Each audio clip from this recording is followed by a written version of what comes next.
Terima kasih Anda masih bersama kami. Bagi Anda yang baru saja bergabung, kami hadirkan kembali 3 berita utama hari ini. Bencana tanah longsor terjadi di Kecamatan Parangloe, Kabupaten Goa.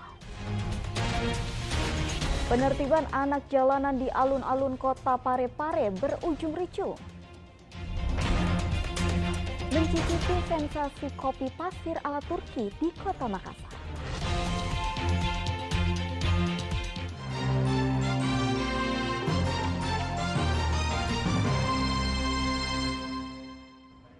Perkuat pasar antar daerah demi mendongkrak perekonomian di Provinsi Jawa Timur.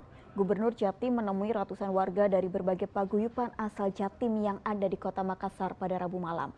Kunjungan Khofifah itu bagian dari upaya dalam penguatan misi dagang warga Jawa Timur yang ada di Provinsi Sulawesi Selatan.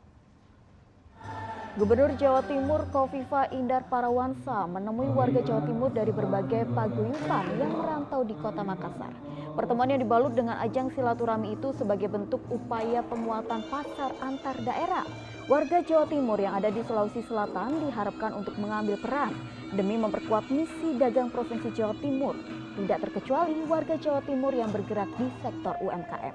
Kekuatan ekonomi Provinsi Jawa Timur bergantung di sektor perdagangan antar provinsi yang ada di tanah air dan antar pulau. Melalui misi dagang pada tahun 2021, pemerintah Jawa Timur mampu surplus 259 triliun rupiah. Ekonomi Jawa Timur adalah perdagangan antar provinsi dan antar pulau.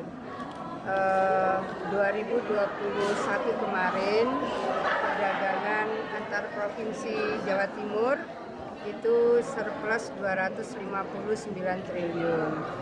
Jadi kami memang membangun koneksitas semaksimal mungkin dengan seluruh provinsi di Indonesia.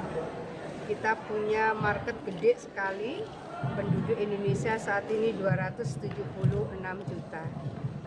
276 juta pasti pasar yang sangat besar.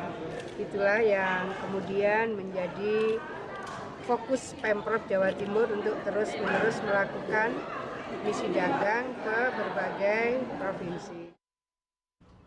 Ritual turun sawah atau mapalili digelar jelang memasuki masa tanam padi selalu menyita perhatian warga. Berbagai ritual mengiringi dalam prosesi rangkaian upacara adat yang masih dipertahankan hingga saat ini oleh warga di Kabupaten Pangkep.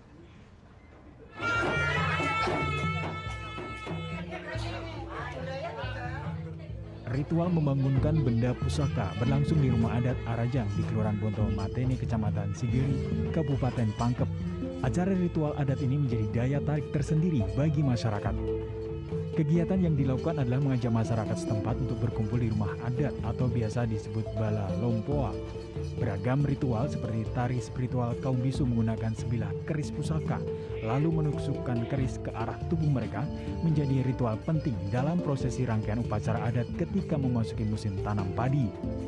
Dalam ritual ini diawali dengan Matedu Arajang, yakni membangunkan benda pusaka.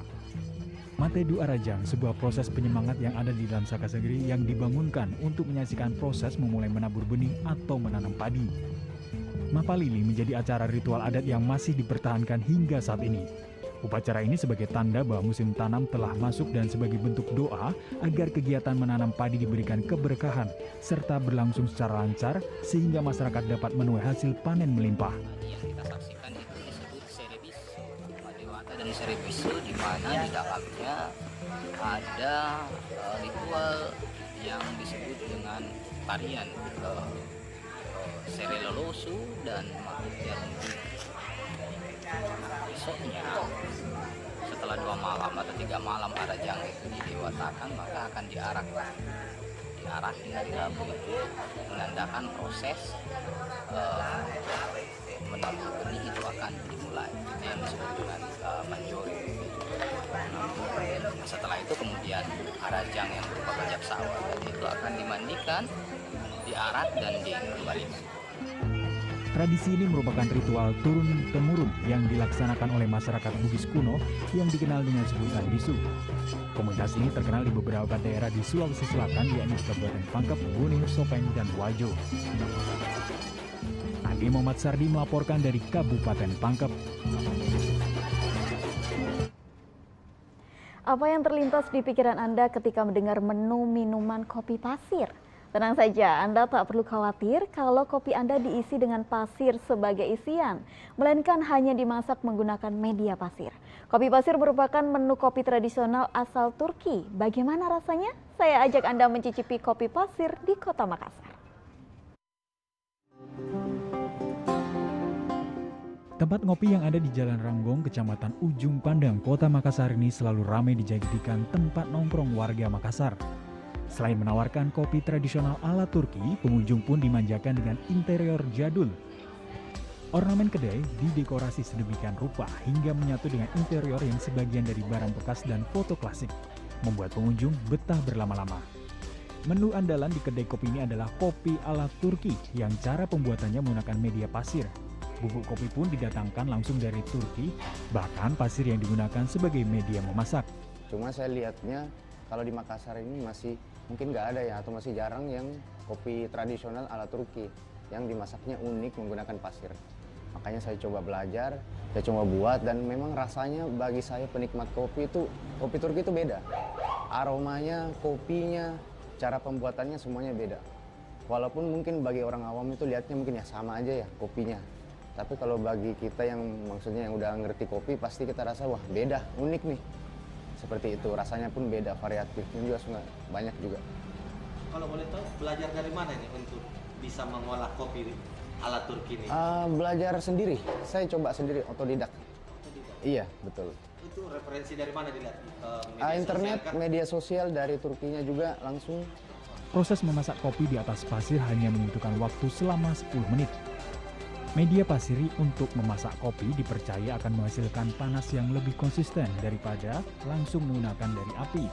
Selain itu, beragam kue tradisional khas Makassar juga menjadi perlengkap dalam menyajikan kopi Turki kepada pengunjung. Yang pertama sih mungkin karena unik ya, baru pertama saya ketemu cara pembuatan kopi seperti ini di Makassar ya, dari sekian mungkin kafe-kafe yang sering saya tempati nongkrong gitu ya. Ini pertama kali, itu yang pertama karena unik. Kemudian yang kedua mungkin ya karena rasanya tadi ya.